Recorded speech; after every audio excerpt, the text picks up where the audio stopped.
Welcome to Yahoo Finance's flagship show, Morning Brief. I'm Julie Hyman. Let's get to the three things you need to know today. First up, it's the final trading day of November. The S&P 500 is on track for its first monthly drop in 6 months, while the Nasdaq may fall for the first time since March. Of course, tech is a big reason why. Supermicro Computer poised to be the worst performer in the S&P 500 for November. Other losers include Coinbase, Oracle, and Palantir. Meanwhile, the Chicago Mercantile Exchange is restoring operations after a long outage disrupted live trading in futures and options across several markets worldwide. Trading was halted due to a cooling issue at a data center provider. The CME, the largest exchange operator in the world by market value, trading futures and options across various asset classes, including agricultural commodities, energy, metals, and equities. And Bitcoin is back above $91,000. Still, the cryptocurrency is on track for its worst month since February, with Bitcoin ETFs also seeing their worst month of outflows since launching.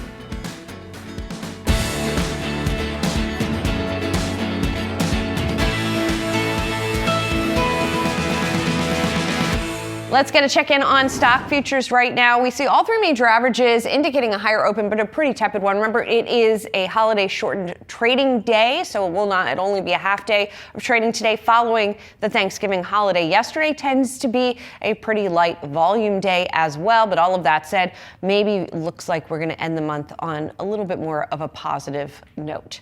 And stocks are on track for monthly declines on the final trading day of November, with the Nasdaq on pace to snap a 7-month winning streak as tech drags.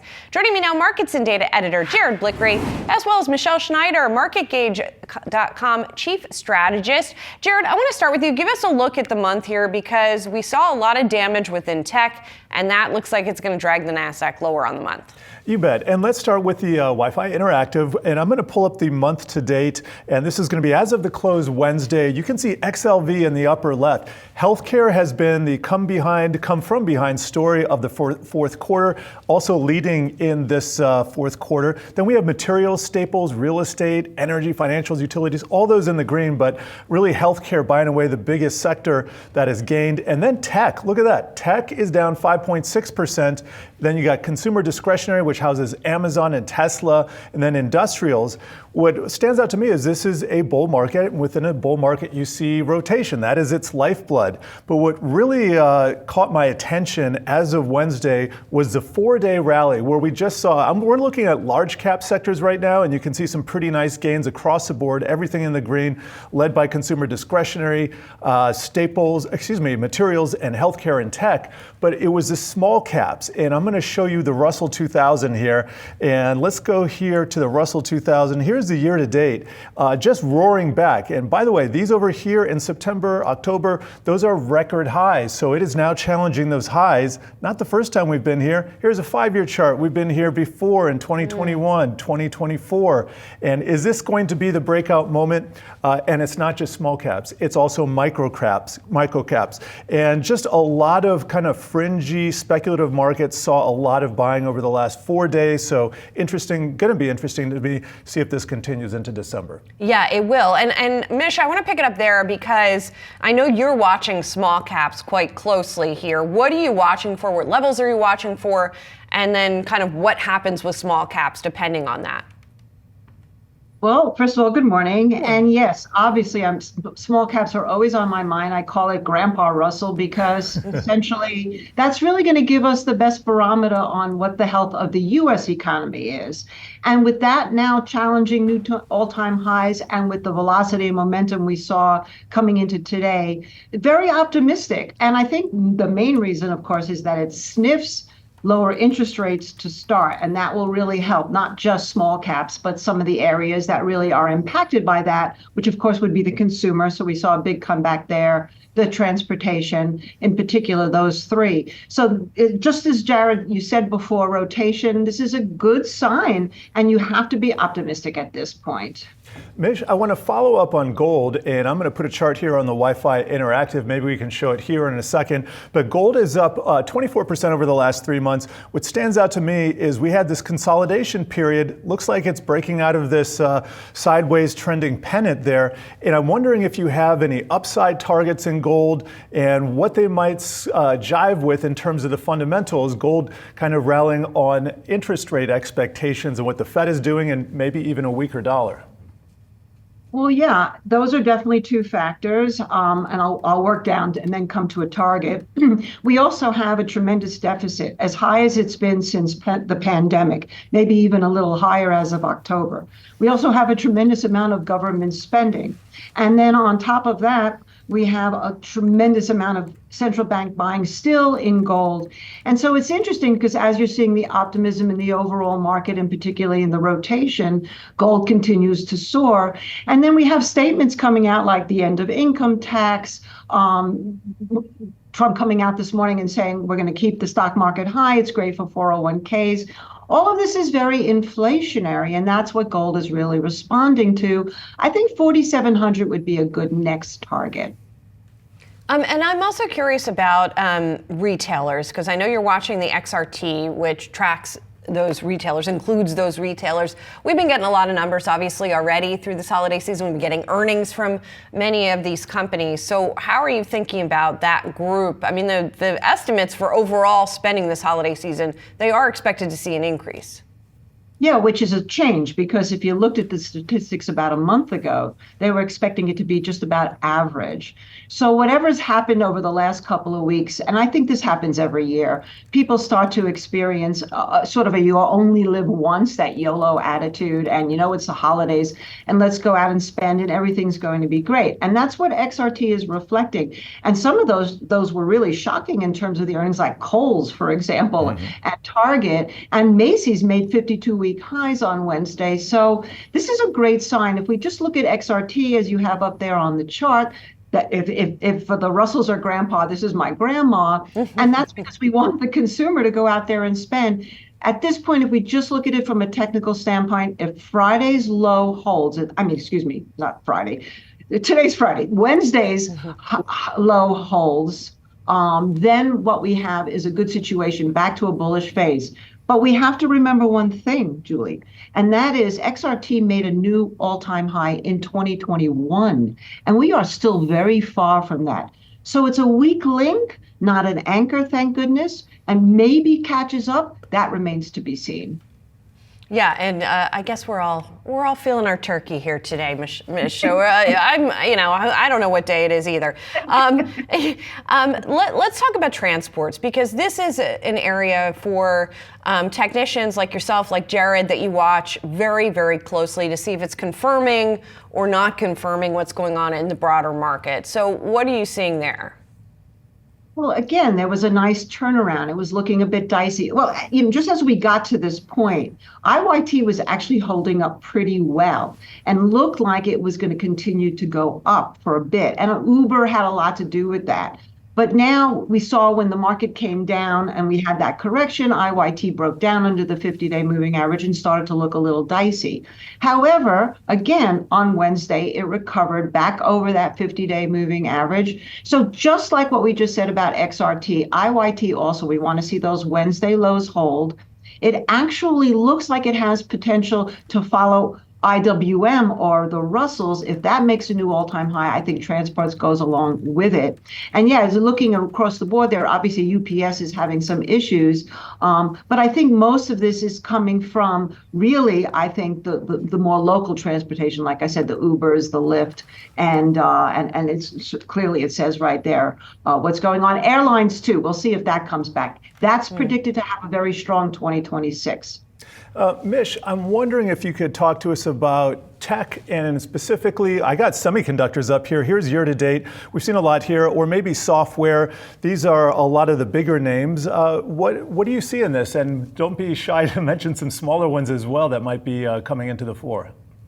Well, when everything was going to new all-time highs, and after that NVIDIA earnings, and then the disappointment when it completely reversed that day, really basically what it says is that it's probably a bit saturated. I mean, I was not one of the AI bubble people. I just thought rotation, number one, a bit oversaturated, number two. And number three is there's some real things to keep an eye on when we're talking about the tech space.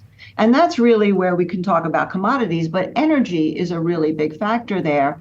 And it seemed like, in terms of the demand of all of these hyperscalers and what they're going to do in terms of energy supply, they may overuse it at this point. And there's really not enough going forward, as we see in the projections.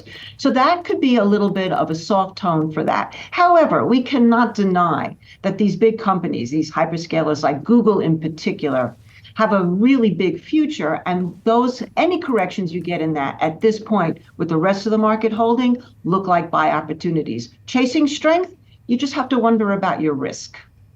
Yes, definitely. Speaking about wondering about your risk, I know you're watching IBB, the biotech ETF, which tends to be one for people who maybe are out there on the risk spectrum a little bit more. But we were talking earlier, healthcare broadly is the best performer this month. It's been a sort of come from behind. It's kind of middle of the pack this year, but this month it's been far and away the best performer. And I'm just looking at the IBB, which year to date has done very well.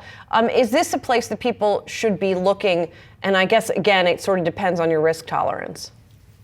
Yes, and by the way, if you look at Stanley Druckenmiller's portfolio right now, his top three holdings are all in the biotech space. So clearly there's a future here, and a lot of it has to do with AI as well, and also an emerging trend in terms of healthcare in general. As health insurance gets more expensive, and we still don't really know the fate of the Affordable Care with Trump's policies, what's happening, I think, is people are not only switching more towards online type of healthcare, like with Teladoc, Amazon has a service, but some of these companies that are using AI are having tremendous gains. So like, for example, we bought this little stock called Replimune, REPL, at $4. It's trading at 10 right now. Why? Because they came up with an FDA approval. And that's the rub. So if you look at some of these stocks, I do like Teladoc.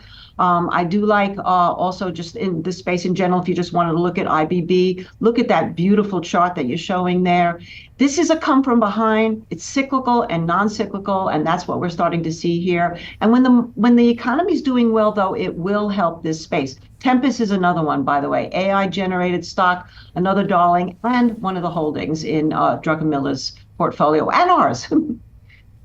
Let's talk about crypto here before we go, because we have seen a huge downdraft, not only in Bitcoin kind of leading the way, but also some of the other tokens which are down multiples sometimes of Bitcoin. And it was really Bitcoin that kind of led the way down before stocks. I think the top in Bitcoin was sometime around, here's a 5-year, let's go to a year to date, sometime in October. I'm wondering where you think we might bottom out, or if you're looking at other tokens or coins right now. Well, I actually think that 80,000 might have been the floor in Bitcoin. Certainly, we saw a lot of money coming back into it, and here we are now over 92,000. We have to see what happens at 100. That's going to be obviously not only a psychological resistance level, but a technical resistance level. And if you're looking at the moving averages, interestingly enough, Bitcoin is actually in a bearish phase. It had a death cross on those moving averages. So I do think that 2026 looks really good for Bitcoin. So right now, I'm saying forget about 80. Right at this point now, we want to see it hold around 88, 89. We get through 100. I would think that's a good sign. In terms of the others, we're really, well, obviously Ethereum has to hold 3,000, but looking at a Chainlink is one of my favorites. It broke down under 14. It went under 12. That was like a gift. Now it's back over 13, gets through 14. Good. And also, we really like Ripple is another one, XRP. Again, that is still, trading very cheaply, but nonetheless, I think that too can get going here, especially if we can get back over, let's say, 250. And Solana is another one. It held 130 really well. Let's see what happens over 150. Did I hear you say Chainlink? Okay, I wanted to make sure I heard you right, Mish. Some of these cryptos I'm not as familiar with as others. All right, you're going to hang around. Jared, thank you so much. And folks can tune in at noon to see more of Jared as well. Coming up on Morning Brief, we'll bring you today's top trending tickers and count you down to the opening bell.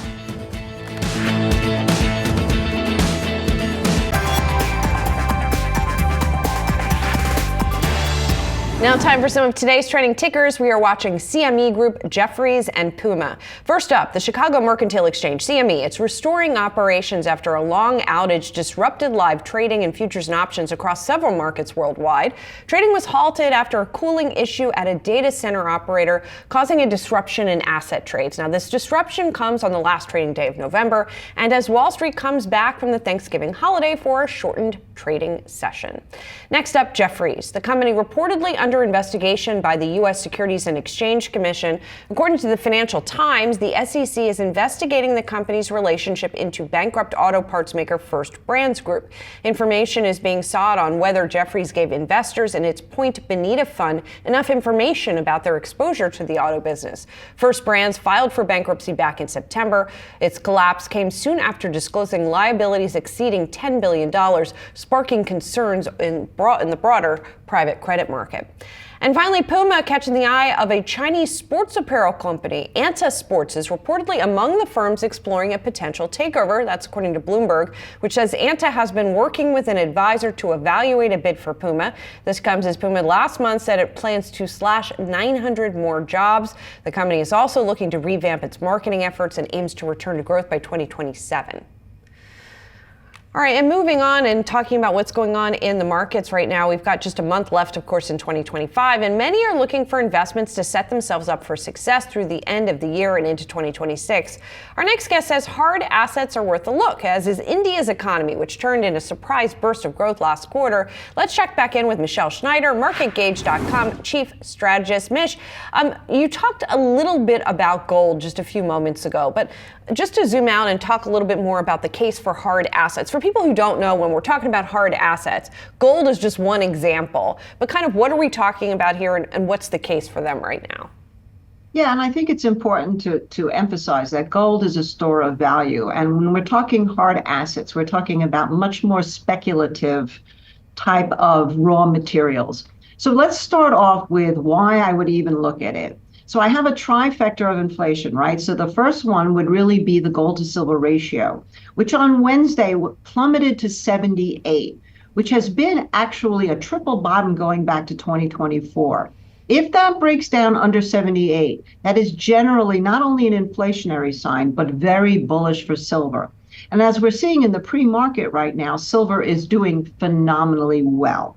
So that's something to keep an eye on, and silver in and of itself looks like a great investment. Now, again, I always have to emphasize when you buy commodities, you have to look at them very speculatively. They can go parabolic, but you have to be able to take profits and trail up stops. Secondly, dollar. Right now, the dollar tried to get over 100. It's back down under. If it breaks down, if we're looking at DXY 99, that too can be very bullish for commodities. And third, my little quiet barometer is sugar.